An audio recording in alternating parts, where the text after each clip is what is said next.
Today, we embark on our first mission of discovering which tales are based on truth or which stories are just trickery. You'll get a chance to decide on a poll in the post section of our channel. There will be 3 tales. 2 are completely made up and 1 is based on a true story, with the names of the real people changed. So, watch the video, dissect the tales, and at the end, head over to the post section and give your answer. So let me ask you this. Is it truth or trickery? Leon Markey had taken the same midnight train home for years, never having a problem. Tonight, however, felt wrong. The air was thick, the fluorescent lights above flickered erratically, and every sound, the hum of the engine, the faint squeak of metal, felt amplified. Across the aisle, a lone passenger sat, staring forward. Leon watched the stranger closely. Something about him was off, motionless, expressionless, almost unreal. As the train sped through the countryside, the lights cut out for a fraction of a second.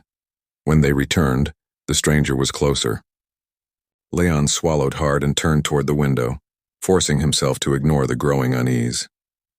But every flicker, every moment of darkness brought the figure nearer, until the final blackout. When the lights flickered back on, Leon stood in the aisle, heart pounding, staring at the empty seat where the passenger had been. The train screeched to a halt at the final stop. Leon hurried off, shaking, relieved to escape whatever he had just endured.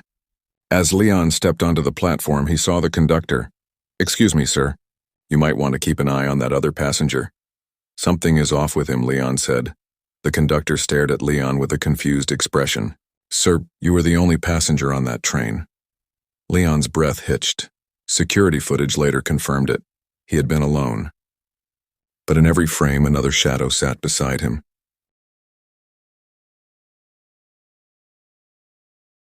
Detective Marshall had seen disappearances before, but never like this.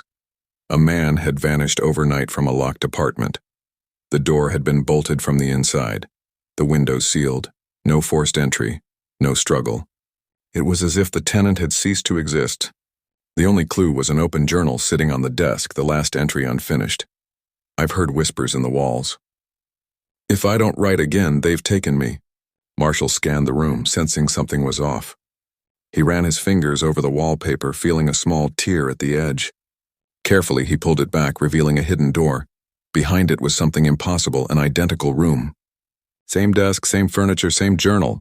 Except this version of the journal had one extra sentence. "I am still here."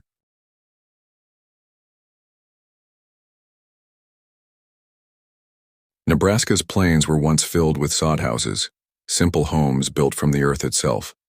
One such home belonged to John William Smith, a widowed homesteader raising 3 children alone. He had lost his wife the previous year, and the weight of survival pressed heavily on his shoulders.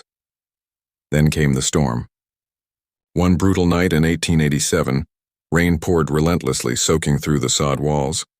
As thunder roared overhead, the weakened support beam snapped.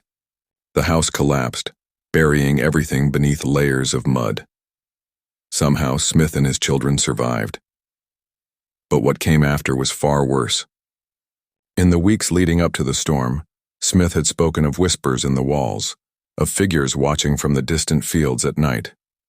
He wrote in his journal that his children refused to sleep, convinced something was moving inside the house. The wind carried voices, not ordinary gusts but hushed words calling their names. His final entry was chilling. "I see them in the fields. The children hear them in the wind. If this house falls, it will not be the storm that takes us." After the collapse, Smith and his children vanished. No records of their departure, no trace of where they went. Neighbors swore they had seen the family standing outside the wreckage the morning after the storm, only for them to disappear when they blinked. The remains of the home slowly sank into the earth, leaving behind nothing but empty land. And yet visitors claim the land is not truly empty. The wind still whispers names. Shadows flicker just beyond sight. Some believe Smith and his children never left at all,